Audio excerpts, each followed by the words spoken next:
guys, Jenny with On Fire Fit, and welcome to another episode of Shoe Review and a Message. Today we are talking about your mistakes and why they don't define you. But first, let's look at the shoes. All right, I do have hosiery on. I will try these on without the hosiery. Now, up close, you're going to see this is very funny and definitely part of the video. I cut myself shaving this morning. I was putting on these hosiery and I was like, oh, when you look at it through the camera, the way that I'm looking at it, the tone of the nylons looks really dark, but I bet from a distance it doesn't look like that. And people have said, oh, it has a smoother look when you have the hose on. Everybody has a preference, what they like or don't like. I'm not trying to please everyone. I'll never be able to. But I thought, well, I'm going to keep them on, and I'm also going to go without because I do like both. But all of these things are going to play into the topic for today, and then I will review the shoes at the end. A common human experience is making mistakes. If you didn't already know that, I am glad that I got to break that to you today. So much of life and what we view as our process in life is riddled with mistakes, and yet somehow we tend to try to hide from them. We don't want to admit them, face them. Sometimes people try to use your past against you or shame you or make you feel, rotten for how your past may look compared to theirs. Or maybe you just do it to yourself. I know I'm the biggest, problem in my own life is I tend to expect perfection, look at things that I've done in my past, even as early as the the morning of or whatever, the night before. And yet I think that this is such a common experience of humans that we all have a past that is riddled with mistakes. But the thing that we do that really causes the problem, in my opinion, is that we don't allow those things to refine us. We allow them to define us. And the reason that that's such a problem is it can keep you really stuck, and it can make you feel like you have shame, guilt that you kind of carry around with you all the time. And it's interesting because a lot of times people will kind of come to me approaching me as if I have my act together and everything is, I've always had this perfect life or whatever. I always make the perfect choices. And I know the truth. I know the stuff that I chose in the past, the things that I've done, the things that I don't think, everybody would understand. And yet I can look at that and carry around shame and guilt, or I can get free of it. And I believe that this is a very important point for most of us. I've talked in the past about imposter syndrome, and that video kind of triggered some conversations with people that I know, and just that I think a lot of us have that feeling of, we want to have this perfect looking life or whatever, and that feeling like you're always going to get found out type of a feeling is a very difficult and trapping kind of feeling. And I think that one of the things that I have been processing through is my people pleasing personality type. And I say that kind of maybe not with the best choice of words, because personality type can change and shift. I really believe that there are two sides to the coin with a lot of the qualities that make who we are. It is not a bad thing to be a people pleaser as long as you are not doing things that you don't feel are, in alignment with yourself, or you are not doing things that hurt yourself or those you love or whatever. This is true of so many qualities, anger, it's not bad to be angry. We're supposed to have anger about injustice and things that are wrong. But how do we use our anger? Is it working against us? Is it causing division and difficulties and just more problems or not? All of the different things that make up who we are have the ability to shift toward the positive and away from the negative. So even though I may be a people pleaser type of person, it can be refined. Okay, I don't have to be defined by this. I'm just a people pleaser. I'm always going to be hurting myself because I can't, create a boundary line that's healthy for me or whatever. No, I have the capacity, I have the choice to refine as I go. And this is something that I want you to apply to yourself in any area where you find yourself kind of recircling back to frustration, maybe. Why do I keep doing this? Why do I keep feeling this way? Why do I feel like I keep making the same mistakes and I can't seem to get out from under that and everything? I would tell you that you really need to look at this as a process of refining, and don't let that negative title you put on yourself or your self-talk or even what other people tell you define who you are. I was thinking about all of this, very interesting to me. So I was spending a lot of time last night praying and reading the Bible, and I was like, God, if you want to speak to me through a dream, a vision, I just want to be open to however you want to communicate with me, through the word, through whatever it is. And I had a dream last night, and I woke up from the dream not really even remembering I had the dream. And as I was praying and meditating and stuff, the dream came back to me. I started to journal the dream, and then I was like, I don't know what this is about. And as I was praying, it came to my understanding that really what it boils down to is my success in life is based off of my past, good and bad, mistakes, wins and losses, everything, in my ability to relate to people, to be somewhat vulnerable and honest and, kind of like pour out my heart. And I believe we don't need to give all the details to the whole world about things. A lot of stuff we have to have a safe place where we interact with a person that's safe and all of that.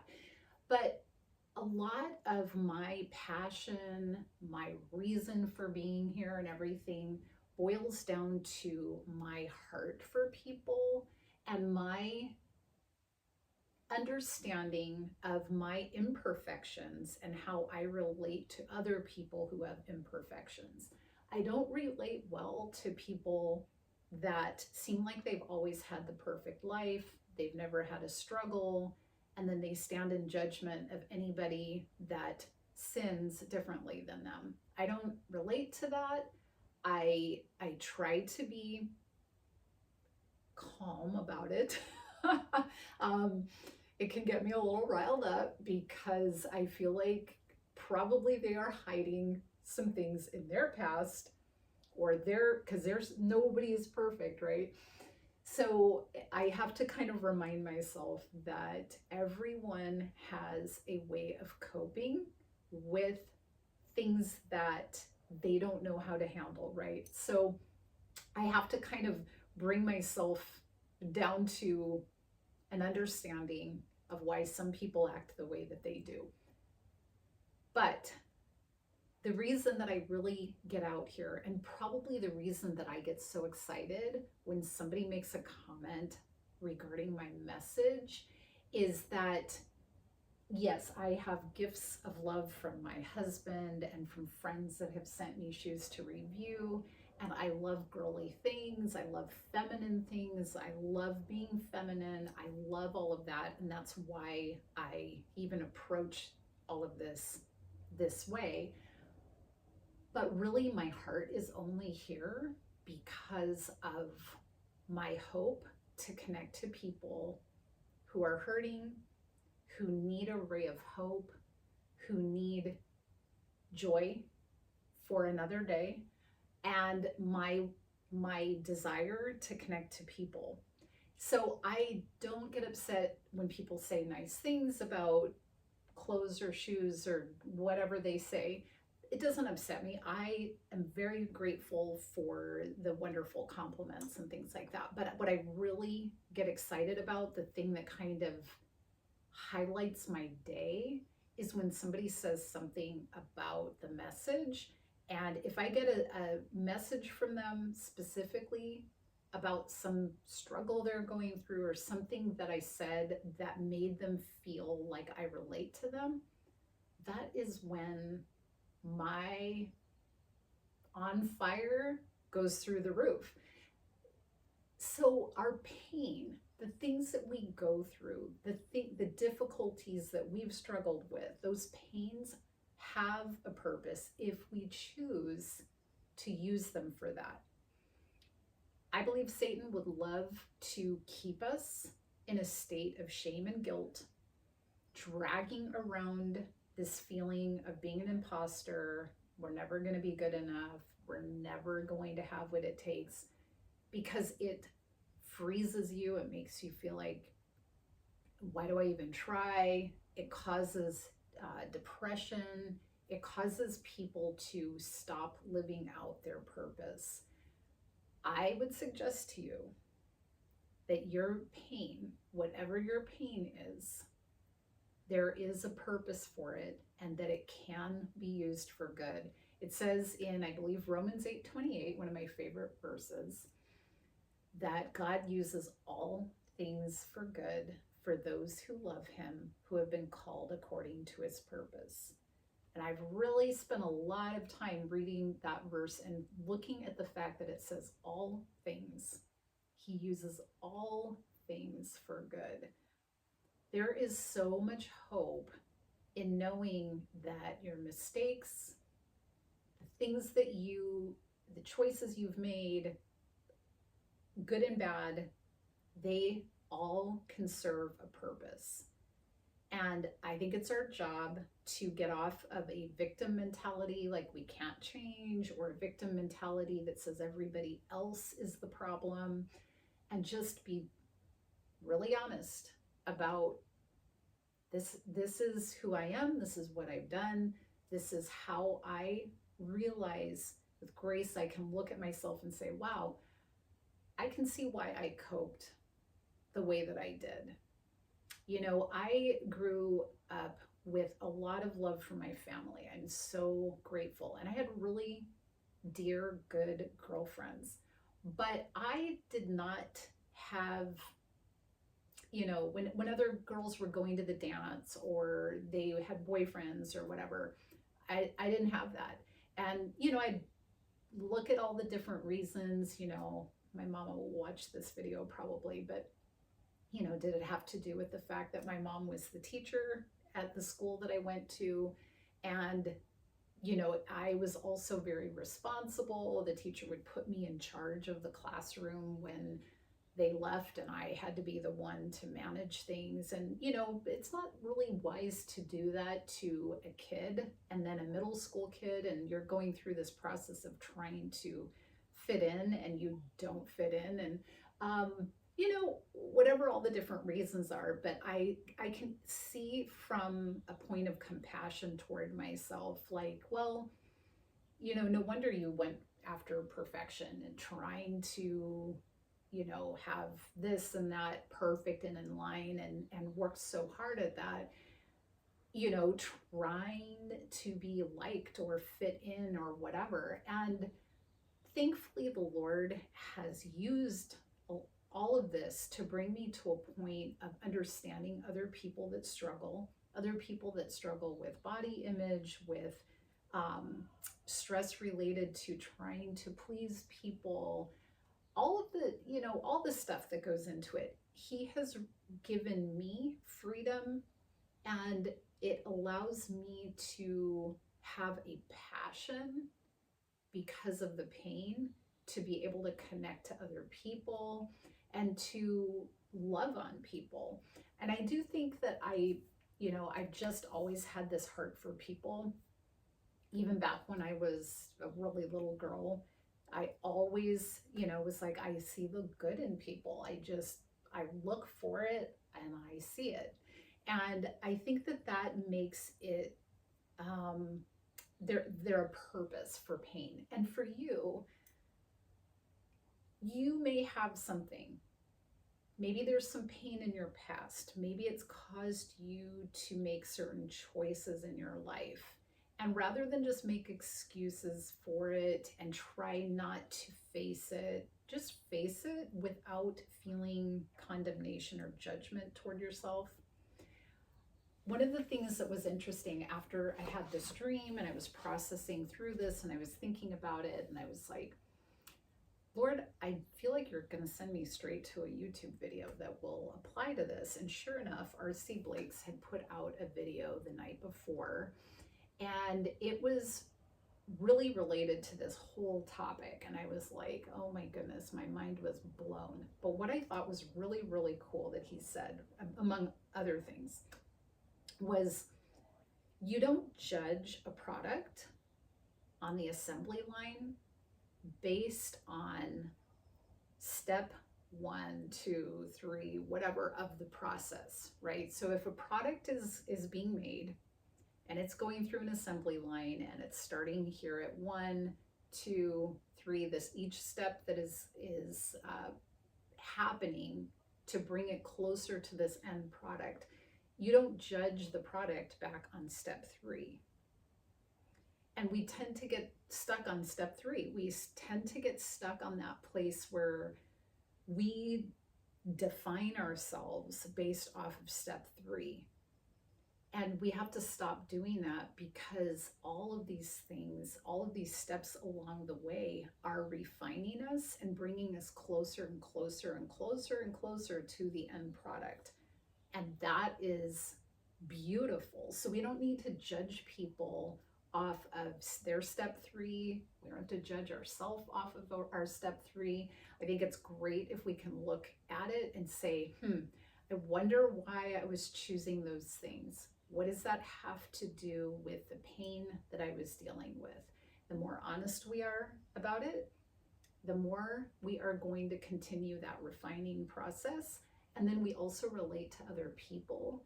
And then we can actually help other people through the very pain that we went through. And I think that's what life is really all about, is going alongside people in pain, through difficulties, through the low points, being there to say, I know, I've been there, I know, and this, you are not defined by those mistakes. You are not defined by your past. You are not defined by your mistakes. You have a hope and a future. There is a light that is shining bright on you. Don't carry the junk. Don't carry the mistakes into your present and your future. And I really think that that mindset shift will open doors that will take you in a new direction. Father God, thank you so much that you do not leave us in our mess or mistakes, that you are constantly refining us, coming to us, and leading us onto the best paths for our lives. Thank you so much for the people that have come here. Anyone that is going through pain, anyone that is going through imposter syndrome, carrying weight of shame or guilt, I just pray for you to help release them from that. Let them see the light. Let them feel your loving presence. Let them know they are not defined by anything that came from their past. Help them to see purpose in their pain. Help them to see your refining process and to embrace it and be grateful for it, and not to worry that they will never change. Let them see how much power there is to change, that you work through all of the things we go through for good. And I praise and thank you in Jesus' name. Amen. All right, let's do a shoe review. Okay, so these are Chinese laundry. And by the way, these are Wolford Hosiery, which I really love. They always feel like butter. They're so soft. Okay, so we have Chinese laundry. And these are a 6.5. And I am a 6.5. If it comes in whole sizes, I would be a 7. But these came in half sizes, I guess. So 37 European. And, oh, we're gonna measure the heel. Let me do that really quick.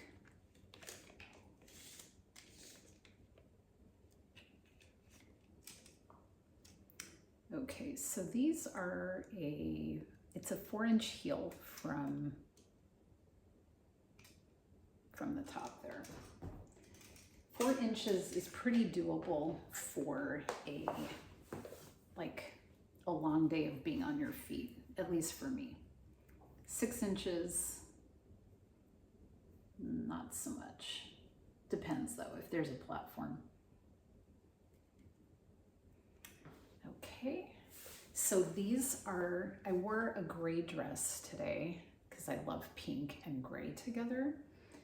Oh, and I'm just noticing my water bottle from today matches. Anyway, so not that you care about those things, but I love stuff like that. So these I would wear with jeans, probably white slacks, shorts even. I'll show you without hosiery also, but I'll do the runway with both. And they are comfortable. They are, across here is great. Sometimes I will have pain on this part. People know about my big toe here that I hurt. So sometimes this part will hurt, but these do not hurt at all. So, show you the back too.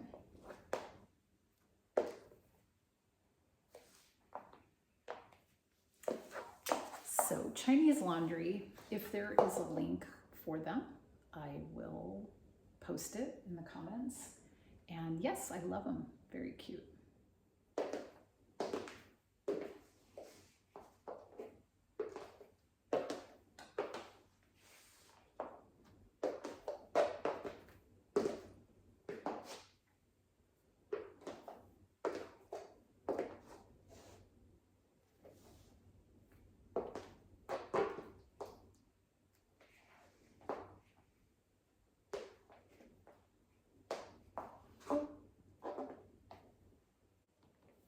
Okay, so here's without. So tell me what you think. My camera angle is too close. Let's back it up.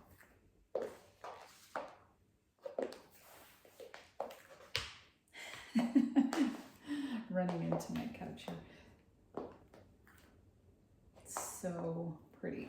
I always loved Chinese laundry shoes. and I don't see them as much now as when I used to shop for shoes, but I always loved this brand.